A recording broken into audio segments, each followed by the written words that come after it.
So I'd like to extend a huge welcome to Merrick from Immortal. Welcome. Whoop, whoop, whoop, whoop. What is up? Thanks for having me. What is up? Congratulations on being picked to headline the Takeover at Download. Yeah, thank you. No, I'm looking forward to it. It's going to be good. Feel very, very privileged, very honoured to be there. It's going to be great. Absolutely. Have you applied before, or is this your first time? No, never applied before. I sort of applied on a bit of a whim as well. I saw it and it's like, I should do that. That looks fun. And then, yeah. Oh, you're headlining. Yeah, I know. It's great. It's fantastic. But no, never applied before. Wow. That's incredible, just to apply and then suddenly headlining. Yeah, there no. we go. We'll have you there, please. I don't know what they're thinking, but I'm pleased about it. So how was it for you then when you found out that Immortal were headlining the Takeover stage at Download this year? What was that kind of initial reaction? Like, wow, okay, great, awesome. Let's do it. Let's mission accepted. Let's make it happen and make it good and just sort of pull it together. Really try and actually kind of earn that slot, if that makes sense. That was my first thought anyway. It's like, okay, cool. This is a hell of an opportunity. Let's not mess it up. Are you planning a particular set? Have you got something different in mind for the Takeover, or are you just going to do regular show? Well, we've got a bit of production with us, like a small amount, nothing major because we haven't got loads of time, but bit of extra production.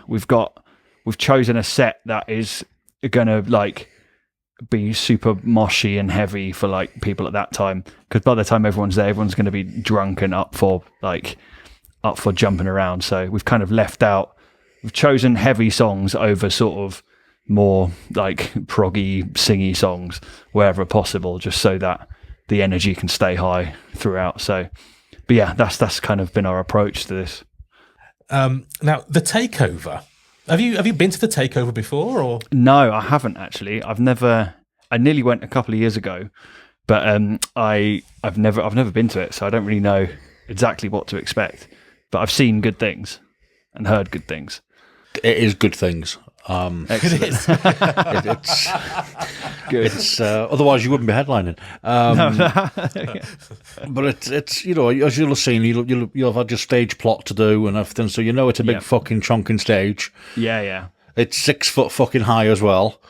Nice. Don't fall off it. That's fine. I do we've seen injuries. Yeah. And you're going to be in the biggest tent in the fucking world with thousands of people pissed up, moshing, jumping about to your music. Yeah, sounds great. What more could you want?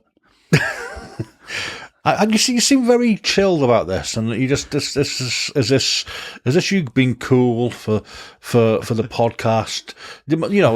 Are you feeling any different about it, or? Well, I'm super excited about it. We've done a couple of big stages before around the place, but this is our first time at Download, and our first time obviously on this stage and to sort of this crowd. So that we're super. Yeah, we're super excited about it. I don't know if it's not coming across in the interview. I promise you, I am extremely excited. I'm just I suffer a little bit from sort of resting bitch face. Hey, we're all guilty of that, aren't we? Yeah, but I know it's very exciting. It's quite daunting as well. It's quite okay, here you go. Here's this mantle. Run with it. Don't screw it up. Well, yeah. Have you been to Download before as a punter? I've been as a punter before, yeah. And I drove actually a couple of years ago. I drove a band there and back. No, not a band. It wasn't even a band. It was a single person there and back. So I've been there once as a punter and once briefly in that capacity. Are you much of a festival guy? I was previously, yeah. I really enjoy festivals. I'm not so much of a camping guy anymore. Oh yeah. But I'm definitely enjoy festivals. I love the vibe, love the atmosphere, love the kind of. It's quite a unique thing because everyone sort of just lets loose a bit for the weekend and just kind of it's a totally different world, really. But yeah, no. So yeah, I would say I am a festival guy. Nice. Bit of escapism, isn't it? Yeah, definitely. Now, your music has got lots of words to describe it. I'm going to use some of them now. I thought you were going to stop there. It's got lots of words. No. Metalcore, Yeah. prog, gent, just to use 3. Now, are you trying to stick to a particular genre, or are we all past that now? Not really. There's never but perhaps when we first started, we thought about that a bit more. But now we just kind of, whenever we're writing, we're never thinking like, oh, what genre is this? What subgenre is this going to fit into? Yeah. We're just kind of writing stuff that we like and we want to hear, and then wherever it falls subgenre wise is sort of irrelevant. It will just that's kind of out of our hands anyway. At that point, people are going to call it whatever they want to call it. So it doesn't People really love boxes, sort of don't they? matter to us. Yeah, they do. Yeah, but not so much when we're writing it. We kind of just sort of ignore all of that and just crack on, write what we want to hear. It's quite technically demanding music as well. I mean, you've got lots of tight rhythms. It's quite dynamic. Do you build a track up to become like that, or does it just end up like that? Well, we kind of it sort of ends up like that. We never set out to be like, right, we need to make this track really difficult or really sort of hard to play, because that would be like counterproductive. But it just kind of ends up like that because it'd be cool if this riff did this, or like perhaps we added this lick here, and then by the time you've added all those little decisions up, you end up with something that's fairly complicated to play. But kind of you do it that way round, it's not so difficult to learn because you kind of intuitively know how it goes. So it's less tricky to get your head around when it comes to actually playing it. But yeah, it sort of just ends up that way just by small decisions we make along the way. It definitely starts a lot simpler normally. I guess you have to have the initial idea. Yeah, whether exactly. It's a guitar lick or something, or a bit of a. Do you ever start with lyrics? Rarely, very rarely. I'm very much a kind of. I'll normally, lyrics are one of the last things to come for me. It's very much sort of music first for me. Like occasionally I'll come up with something like a hook with a lyric, but it's more often than not we'll have some music instrumentally. I'll come up with melodies on that and sort of sounds. So I'll kind of vocalize stuff over a demo or whatever. That's got no lyrics in. It's just got kind of sounds of where I sort of want it to go. And then I'll fit lyrics into that. So it's very much like sonic focus. It's very much like how it sounds is the priority over the lyrics. So I've never been much of a sort of poet or anything. I just kind of, the lyrics are there for me to serve the music and not the other way around. But I guess everyone has their own way of doing things. Yeah. Oh, that's just mine. Yeah. Interesting. Yeah, I like it. Yeah, whatever works for you, isn't it? Yeah, exactly. Is there a track that you've got planned to perform at the Takeover that you're not looking forward to? In so much as it's a difficult one to perform. We're bringing back earlier on in the set. We're playing an older song that we've not played for a long time, and just because it kind of fits with the flow of the set and the heaviness and stuff like that. And it always used to throw me off a bit live before, but it always went down really well.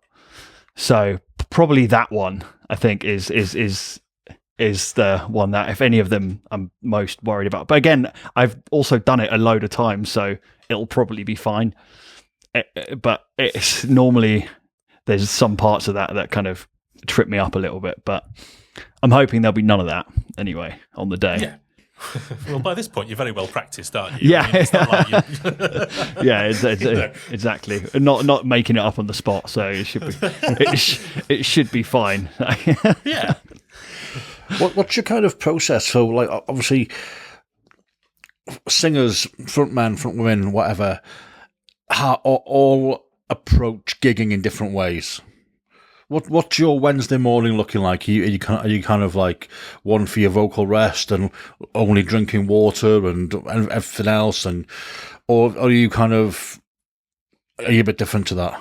I'm pretty relaxed generally about that kind of thing. I won't do anything too mental in either direction. Like I'm not someone who will like be silent all day and drink only water and like be really strict on myself. But at the same time, I'm not someone who's like necking beers all day and getting like doing drugs and smashing it up before going on stage.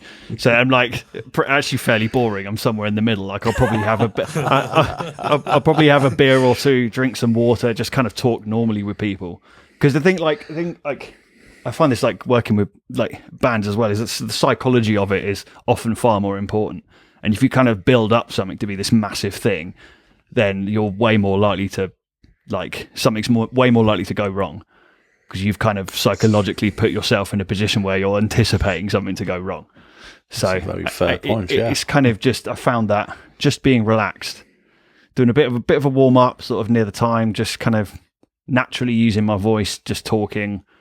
Like, obviously I'm going to avoid shouting and doing anything like over the top, but just kind of generally just being relaxed and behaving normally throughout the day is probably what will go down. But we're doing a bit of travelling in the morning, so I'll be fairly silent, probably have a nap in the van on the way up and something. So you're actually going there on the day? Yeah, we'll be going there in the morning. Yeah. We're travelling up on the day. And then, because that's we're going up in a van, so that's when the availability was and stuff like that. Yeah. So we had to kind of get that all lined up. Yeah, I suppose. Yeah, well, this is the thing when there's a number of people involved, and different variables. You've all got to line up on the same day, and it's not easy, is it? No, exactly. We've got a front of house guy as well, and we've doing some production rehearsals the day before. So we've got there's a few moving parts that we kind of have to make sure all work for the show to go smoothly. Yeah, I mean, I guess it's a well-oiled machine by now. You're not really taking risks anymore, are you? No, we're not doing any new songs or giving ourselves any curveballs. We're kind of trying to keep it fairly sort of predictable for ourselves so that it's smooth and we can actually enjoy ourselves. Because there's nothing worse than doing a sort of big gig and it being just purely stressful on the day. That's just because you can't enjoy yourself. Like, we all want to go there and actually sort of relish in the experience and not just be stressed the entire time, worried about getting it right. Worried about hitting particular beats or exactly exactly all that that makes perfect sense. So are you guys up for the entire festival, or have you got to travel back? So we're going to be up for some of it. We're going back. I think some of us are going back on the Wednesday after the show or early Thursday morning. And then I'm coming back on the Friday with a couple of us because we're going to do some more press stuff on that day. And then because there's hardly any press there on the Wednesday, so it's kind of there's nothing to do there. So we're coming back on the Friday, and then we're going to stick around for the Saturday and maybe a bit of the Sunday as well. So yeah, we're going to try and sort of lap up as much of the experience as possible while we can. Makes sense. Yeah, I mean, we'll be there. Nice. Yeah, the only press you'll come across is probably us. Nice. We'll see you there. I don't really know what pressure we're making, to be honest. No, yeah, we'll have already done an interview here, so I mean, Yeah. I mean, we hang around backstage all day, nice, chatting to the Takeover bands. It's. I mean, it should be a nice, relaxed day, to be honest. But we're running around all day after all these bands, and of course we have to chase you. We have to chase you because you don't want to talk to us directly, off the stage. You want to go and chill a bit, and then we have to come and find you. Yeah, you see, it's all very. There's a lot to do for us. I can imagine. Yeah. So, what does success look like for you? I mean, has that definition changed for you over time? So as a band, I think it's probably being able to take advantage of really cool opportunities and play our music to lots of people, and kind of, I guess, eventually at some point it not cost it kind of at some point it'd be nice to receive like an average salary from doing it. Sure. I get that kind of like ultimately that's what, as from a band perspective, that's what would be I'd consider to be like a proper success. But I mean, it before that point, there's still things that I would consider success, like playing to people who know your songs, traveling, playing the music, and just having people react in an authentic and real way to our songs is I would consider like a level of success as well. So it depends how you frame it and where you look at it from, but that's probably how I'd describe it from a band perspective, at least. You're also headlining the Saturday of the Sanctum in Birmingham. Yes. In July. Yes. We were chatting with the festival organizer. Oh, nice. So we were quite excited to see your name on the bill as well, and that's a really stacked lineup as well. Yeah, that's a great lineup. A really good event. So, you looking forward to that one as well? Yeah, definitely. Like, he's a great guy, the organizer, and that should be really fun. That's also open air as well, which will be good fun. Hopefully, the weather holds out, because it's not in a tent; it's very much outside. That one. So, but that'll be good. Open air, but hard standing. Yeah, exactly. No mud. Yeah, perfect. That's ideal. Yeah, no, definitely looking forward to that one. That should be really good. It's been a while since we've been back to Birmingham, but it's always been good for us. So yeah, definitely looking forward. So we are Festpod, and we are here because we love festivals. Any particular favourites of yours? Favourite festivals? Yeah. Oh, I think my favourite festival that I've ever been to was Metal Days in Slovenia. Oh, okay. Yeah, Tell us about I think that. we played there just before the pandemic, and just incredibly, it's like in the mountains, and there's like this crystal clear river that runs through the festival site. So in the morning, you'd like go from the top, like the entrance to the site, you can just get in there on like a rubber ring or whatever and just float down to the bar. Like it's absolutely insane, like idyllic kind of location. Wow. And the weather's amazing. And yeah, the stage we did then, the second stage was in like a forest almost. So it's like surrounded by trees. And that's probably my favourite festival I've probably ever been to. But in terms of UK ones, there was a festival I was really fond of called Tech Fest. Do you remember that? Oh, yeah. We all love Tech Fest. They were always really good to us as well. And I know friends with the organizer, that was always a really good sort of family vibe. So yeah, those are probably my two favourites of all time. Do you have any planned for the rest of the year? Where else can we see you? So we've got obviously the Sanctum in Birmingham. We've got a headline show in Oxford as well at the end of July, which should be fun. That should be pretty crazy. Then we're at the moment we're kind of in a bit of a writing phase. We're trying to write the next release, and so that's coming along. So we're going to try and get that done after these shows, and then later in the year we're going back to Mexico actually, which should which should be fun for a tour there, for a few dates there. That's always been a really fun place. I'm always intrigued when I see bands touring in Mexico. What's it like to tour in Mexico as a rock band? It's crazy. Like the fans out there are mental, like legitimately insane in the best way. Like they're super appreciative as well, because I think it's actually not many bands like manage to sort of get out there. So when bands do come, particularly from Europe and stuff, they're very kind of like, oh my God, this is amazing.